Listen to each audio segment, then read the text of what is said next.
Hello friends, स्वागत है आपका आपके चैनल मिर्ज़ापुर एकेडमी पर। आज की इस क्लास में हम फंडामेंटल ड्यूटीज़ के बारे में पढ़ेंगे, जानेंगे कि वो कौन कौन से कर्तव्य हैं जो भारतीय नागरिकों को प्रदान किए गए हैं और किन कर्तव्यों का पालन करना हमारा दायित्व है। तो चलिए हम देख लेते हैं, इन कर्तव्यों के बारे में पढ़ लेते हैं। फंडामेंटल ड्यूटीज़, मौलिक कर्तव्य।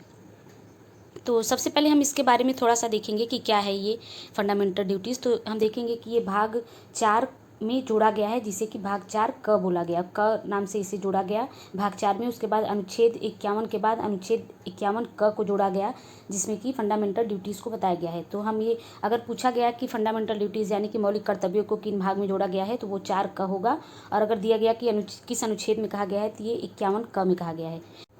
तो स्वर्ण सिंह कमेटी के द्वारा 8 मौलिक कर्तव्यों का सुझाव दिया गया था, जिसे कि बाद में बढ़ाकर 10 कर दिया गया। उसके बाद हम देखेंगे 2002 में एक संविधान संशोधन के द्वारा एक कर्तव्य को और बढ़ाकर कुल 11 कर्तव्य वर्तमान में हमारे संविधान में लागू किए गए हैं। तो ये हो गया हमारे स्वर्ण सिंह कमेटी की अनुशंसा पर 42वें संविधान संशोधन द्वारा इसे जोड़ा गया था। तो यहाँ से सबसे ज़्यादा क्वेश्चन बनता है कि मौलिक कर्तव्यों को किस संविधान संशोधन में जोड़ा गया। तो 42वें संविधान संशोधन द्वारा इसे जोड़ा गया और इस अनुच्छेद क में इसको जोड़ा गया था, जो कि भाग हमारा था भाग 4 क। वर्तमान में कुल 11 कर्तव्य हैं। तो चलिए हम देख लेते हैं कौन कौन से कर्तव्य हमें दिए गए हैं नागरिकों को, भारत के कौन कौन से कर्तव्य भारत के नागरिकों को प्रदान किए गए हैं। तो पहला कर्तव्य है, प्रत्येक नागरिक का यह कर्तव्य होगा कि वह संविधान का पालन करे। तो संविधान का पालन, उसके आदर्शों, संस्थाओं, राष्ट्रध्वज और राष्ट्रगान का आदर। पहले कर्तव्य में कहा गया है कि संविधान का पालन करिए, मतलब संविधान का सम्मान करिए। संविधान में जो आदर्श लिखे गए हैं, जो भी लोगों को इक्वलिटी प्रदान किए गए हैं, फ्रीडम प्रदान किए गए हैं, उनका सम्मान। राष्ट्रीय संस्था, ये हमारे संस्था, जितने भी संस्थाएं हैं जो कि संविधान में संस्थाओं का जिक्र किया गया है, जैसे कि सुप्रीम कोर्ट हो गया, हाई कोर्ट हो गया, CAG हो गए, और कई सारे संस्थान ऐसे बनाए गए हैं, वित्तीय आयोग बनाया गया है। तो इन सब के सम्मान की बात करिए कि आप उनके जो नियम है, कानून है, उनका पालन करें। उसके बाद हमारे देश के राष्ट्रीय ध्वज का सम्मान, राष्ट्रगान का सम्मान, ये सब सम्मान के लिए कहा गया है पहले में। दूसरे में हम देखेंगे तो स्वतंत्रता के लिए हमारे राष्ट्रीय आंदोलन को प्रेरित करने वाले उच्च आदर्शों को हृदय में संजोए रखने व उनका पालन करने का, यानी कि स्वतंत्रता प्राप्ति के समय जो कई सारे स्लोगन दिए गए थे, इनको अपने हृदय में बसा कर रखें, संजो कर रखें और उसका पालन करें। फिर तीसरा है कि भारत की प्रभुता, एकता और अखंडता की रक्षा। तो ये तो हम देखेंगे कि ये शब्द जो हैं वो ये हमारे प्रियम्बल में भी लिखे गए हैं कि unity and integrity of India. तो ये संप्रभुता, सॉवरेनिटी, एकता और अखंडता, ये सब बनाए रखना भी हमारा कर्तव्य होगा। उसके बाद चौथा है देश की रक्षा। तो देश की रक्षा के लिए सदैव तत्पर रहना। पाँचवें में कहा गया है कि भारत के सभी लोगों में समरसता और समान भ्रातृत्व की भावना का निर्माण करें, यानी कि जो बंधुता है, फ्रेटर्निटी है, उसे आपस में बनाए रखें। छठा हमारा कर्तव्य है, हमारी सामाजिक संस्कृति की गौरवशाली परंपरा का महत्व समझें और उसका निर्माण करें। यानी कि हमारा जो भी सामाजिक संस्कृति रही है, हमारी जो संस्कृति, जैसे कि वसुधैव कुटुंबकम का स्लोगन हो गया, हमारी संस्कृति हो गई, एकता में अनेकता हमारी संस्कृति को प्रदर्शित करती है, गंगा जमुनी तहजीब जो होती है। तो इन सब परंपराओं को संजो कर रखें, इनका पालन करें, उनका निर्माण करें। ये सब चीज़ें हमारा मौलिक कर्तव्य हमें बताता है। उसके बाद सातवां हम देखेंगे प्राकृतिक पर्यावरण की संरक्षा, यानी कि पेड़ पौधे, वन्य जीव, जो भी जीव जंतु होते हैं, उनका संवर्धन करें, उनका संरक्षण करें, ये भी हमारा कर्तव्य है। उसके बाद आठवां है वैज्ञानिक दृष्टिकोण और ज्ञानार्जन की भावना का विकास, यानी कि जो भी रिसर्च एंड डेवलपमेंट की चीज़ें हैं, उसमें व्यक्ति को सामने आना चाहिए और उसमें भी सहयोग देना चाहिए। अगर आपके अंदर कोई ऐसा स्किल है तो आप उसकी हेल्प से खुद अपना डेवलपमेंट कर सकते हैं और कई अन्य लोगों का भी आप इससे डेवलपमेंट या उनको सहयोग कर सकते हैं, ताकि वो भी अपनी जीवन यापन आसानी से कर सकें। तो इन सब दृष्टिकोण को भी निर्मित करना या विकसित करना हमारा कर्तव्य है।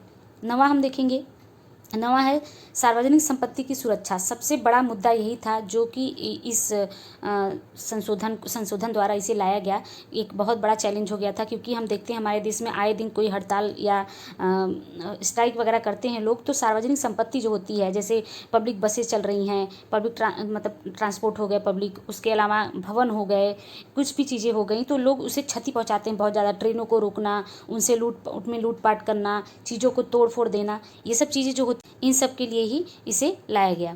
तो सार्वजनिक संपत्ति की सुरक्षा करें। सरकारी चीज़ों का निर्माण होता है, कोई भी चीज़ जैसे पुल आदि या रोड या रेलवेज़, इन सब का निर्माण होता है। तो जो भी चीज़ें वहाँ पर रखी जाती हैं, जो भी सामग्रियाँ वहाँ रखी जाती हैं उनकी सुरक्षा करना हमारा कर्तव्य होता है। उसके बाद 10वां है व्यक्तिगत एवं सामूहिक गतिविधियों के सभी क्षेत्रों में उत्कर्ष की ओर बढ़ाने का सतत प्रयास करना। यानी कि सामूहिक गतिविधियाँ जो व्यक्तिगत रूप से हम जितनी भी व्यक्तिगत और सामूहिक दोनों रूप से कलेक्टिव और इंडिविजुअल तरीके से सभी क्षेत्र में जितने भी सेक्टर्स हो गए, चाहे वो पब्लिक सेक्टर हो या सर्विस सेक्टर हो, उसे हमेशा बढ़ाने का हमें प्रयास करते रहना चाहिए। उसके बाद अंतिम है जो कि मैंने बताया था आपको कि 86वें संविधान संशोधन द्वारा 2002 में इसे जोड़ा गया था।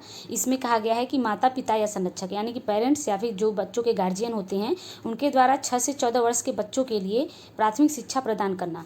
तो ये हमारे पूरे मौलिक कर्तव्य खत्म होते हैं और इसमें मैंने इंग्लिश में भी स्लाइड्स को ऐड कर दिया है। अगर आपको इंग्लिश में पढ़ना हो तो आप यहाँ से पढ़ सकते हैं। सारे ड्यूटीज़ यहाँ पर दिए हुए हैं और थोड़ा सा हम देख लेते हैं मौलिक कर्तव्यों के क्रियान्वयन के बारे में जो भी चीज़ें कही गई हैं, क्योंकि मौलिक कर्तव्य जो है वो डीपीएसपी के समान ही नॉन जस्टिसिएबल है, यानी कि आप इसके खिलाफ कोर्ट में नहीं जा सकते।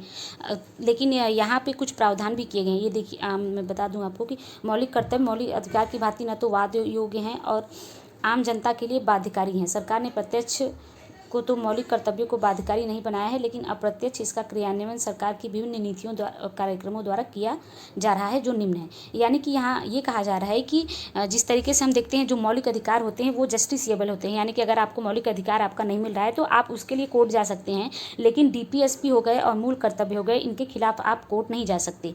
तो यहाँ ये कहा गया है कि भले ही ये वाद योग्य नहीं है, यानी कि आप इसको लेकर कोर्ट में नहीं जा सकते, लेकिन फिर भी इनके क्रियान्वयन के लिए इनकी बेहतरी के लिए सरकार ने कुछ नीतियाँ भी बना कर रखी हैं। सभी स्टेट गवर्नमेंट्स ने और सेंट्रल गवर्नमेंट्स ने भी इनके लिए नीतियाँ बना रखी है। जैसा कि आप देखेंगे, आप यदि राष्ट्रीय प्रतीकों का, राष्ट्रीय स्मारकों का अपमान करते हैं तो आपके ऊपर कुछ धाराएं लगाई जाती हैं जिसके तहत आपको जुर्माना या सज़ा भी होती है। तो ये स्टेट गवर्नमेंट और सेंट्रल गवर्नमेंट ने अलग अलग तरीके प्रावधान किए हैं।